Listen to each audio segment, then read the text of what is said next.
Et on est parti pour la ronde 5 de Grenke. On joue ici Bazakuza Sviatoslav, qui est un maître international ukrainien qui est tout juste âgé de 16 ans. Et ma première surprise, c'est qu'il est 2460, mais surtout quand j'arrive ici sur l'échiquier, je le vois en costume, cravate, extrêmement sérieux. Waouh, je me dis, moi à 16 ans, j'allais pas à mes matchs en costume cravate. Je sens qu'il est pas là pour rigoler. Et la preuve, il me joue ici C4 au premier coup, l'anglaise, vraiment un coup de fort joueur, et je suis déjà un peu surpris, et je me dis, ok, on va jouer ici C5, la symétrique, il joue cavalier F3, cavalier F6, et ici D4.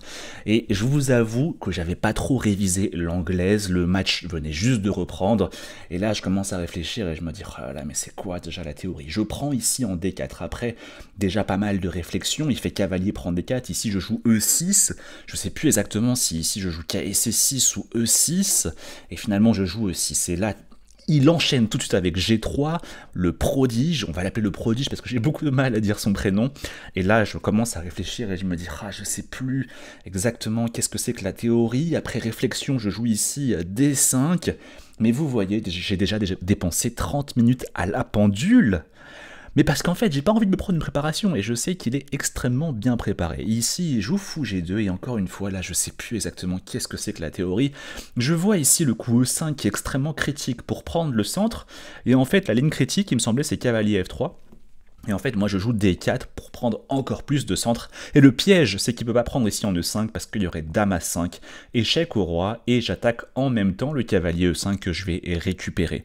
Mais je commence à me dire, petit roc, cahier C6, E3, fou E7, prise, etc. Et je sais plus trop si cette ligne, elle est parfaitement ok pour les noirs ou si c'est petit avantage blanc. Et finalement, après la partie, je me rends compte que c'était la ligne que j'aurais dû jouer. Sauf que ici, j'étais pas sûr pendant la partie, et après une longue réflexion, je joue ici fou E7.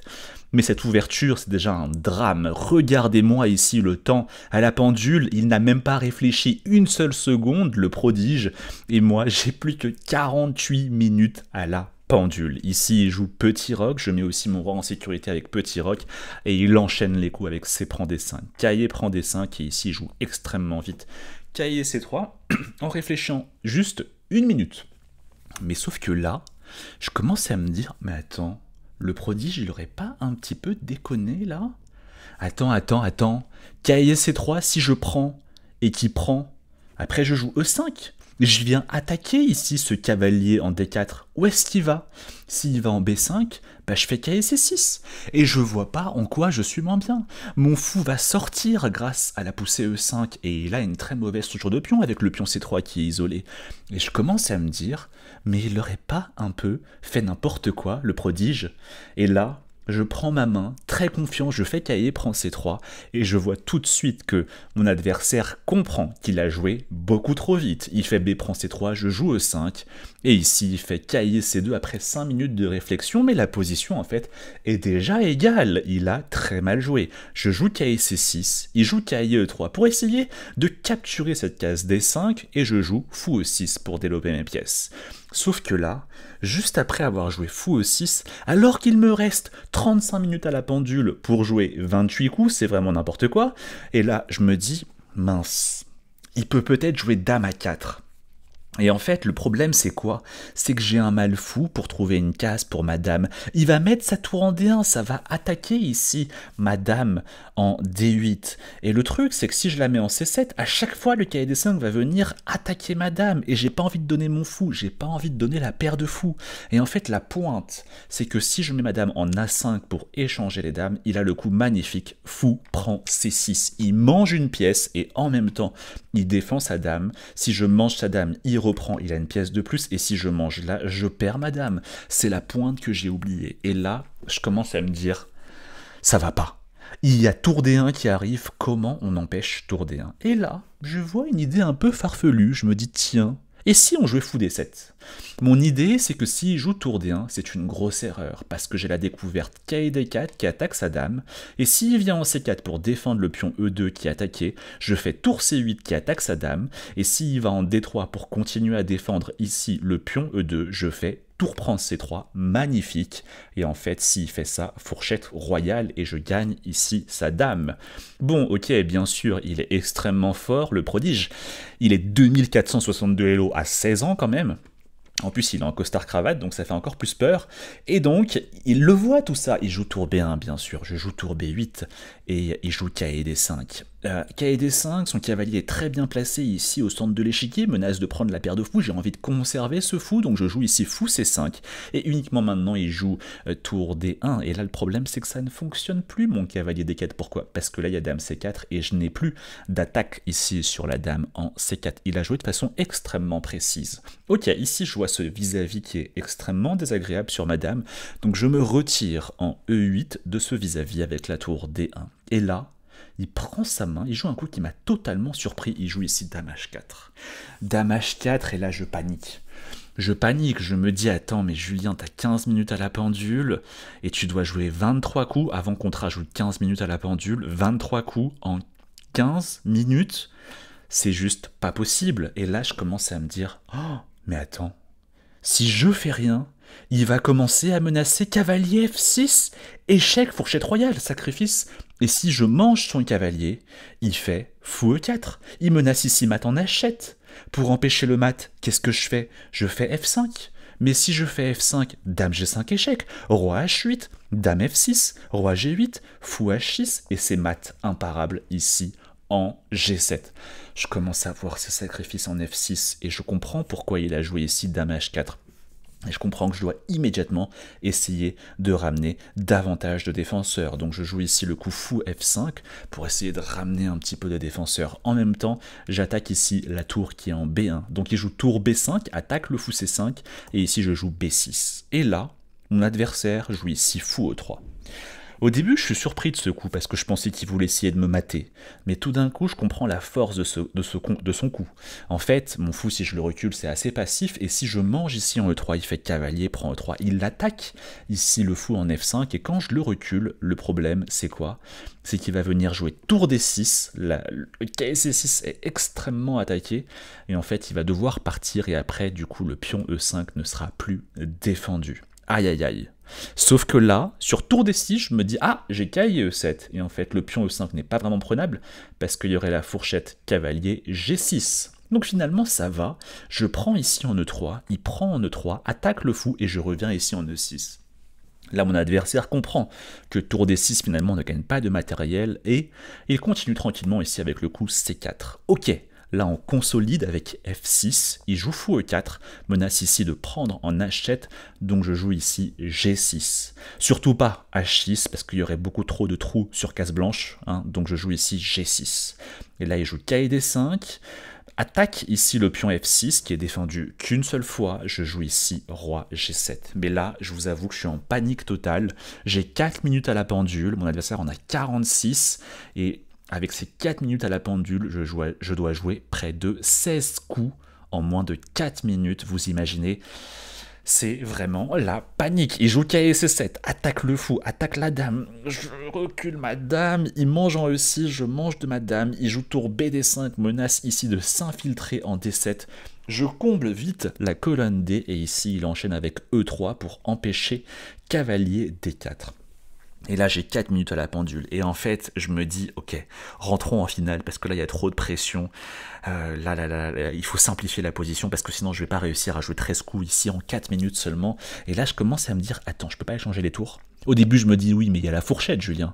Et tout d'un coup, je me rends compte que, attends, mais il y a dame D6. Et en fait, il peut pas vraiment prendre le cavalier, parce que je mangerai ici la tour en D1. Et finalement, j'arrive à ici échanger une tour.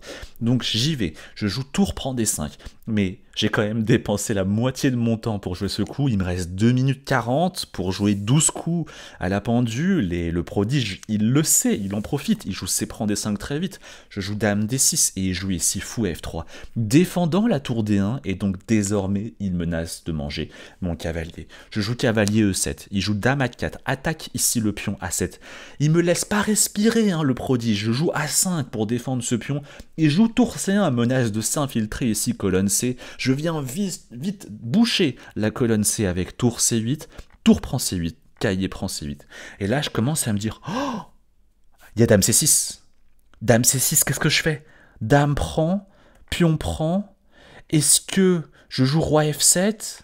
Ah mais mince, C7, roi E7, fou B7.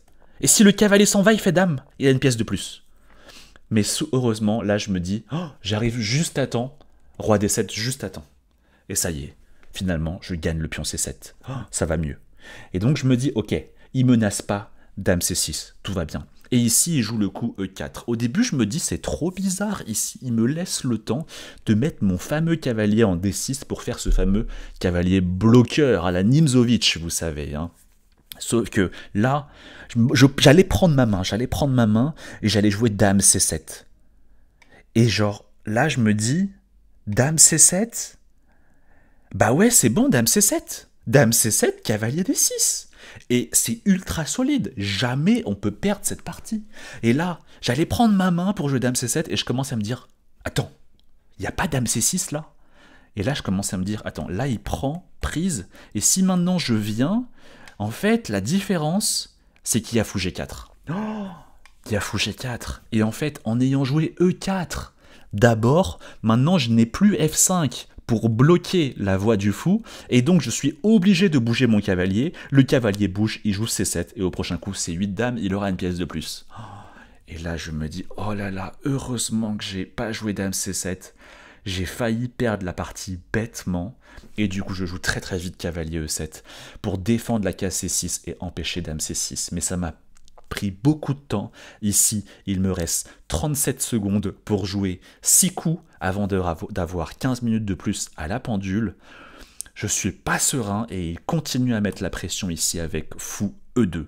Là, je me dis, allez, on y va, on va attaquer, F5, et je fais F3, je prends, il prend. Et là, je me dis, allez, on va viser l'échec perpétuel. Dame C5 échec, roi G2, et ici, je m'infiltre ici en E3.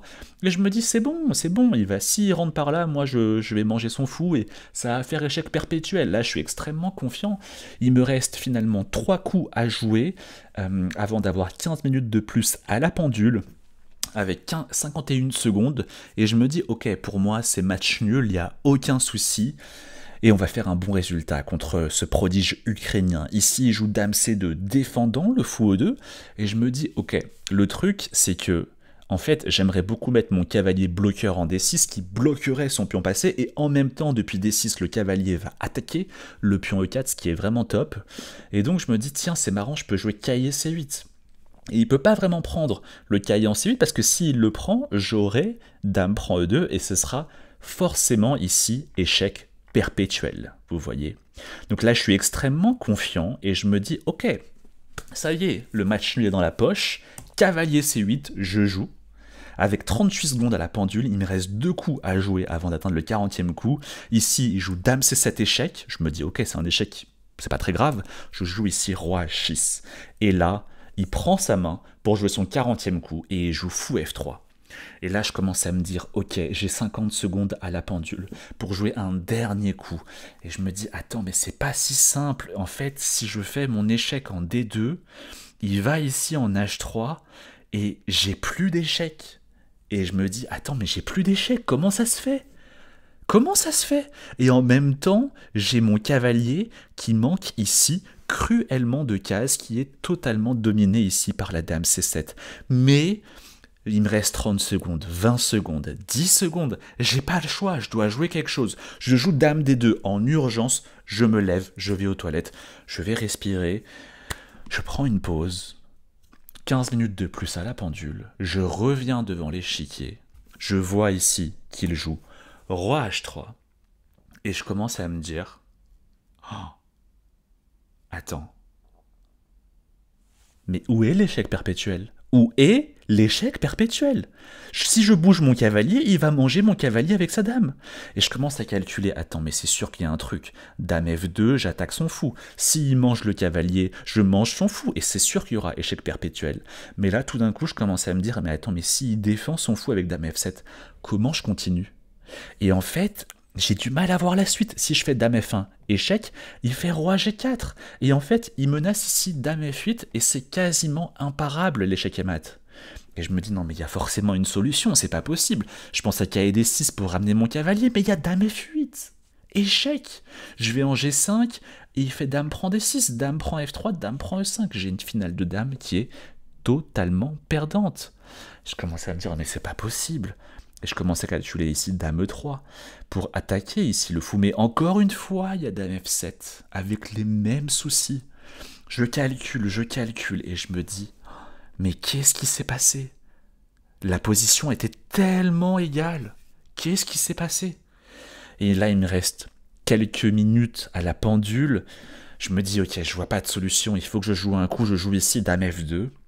Il me reste 3 minutes à la pendule, j'ai dépensé 12 minutes pour jouer ce coup. Il joue ici roi G4. Je me dis, ok, je vois pas de solution, j'ai pas d'échec, mon cavalier est enfermé, je prends ici en H2, il prend ici en E5. Et en fait, je me suis dit, peut-être qu'il y avait un petit piège qu'il n'a pas vu. S'il fait dame prend C8, c'était dame H5 échec et mat. Mais bien sûr, il est quand même 2460, il fait dame prend E5, en contrôle la case H5, donc il n'y a plus dame H5, je joue B5, il joue dame F6. Et là, il va enchaîner avec dame F8, échec et mat, je fais un pauvre échec, roi F4, et malheureusement ici, je n'ai aucun moyen d'empêcher dame F8, échec et mat, malheureusement, défaite à la ronde 5 de Grenke. On va essayer de se refaire lors des prochaines rondes.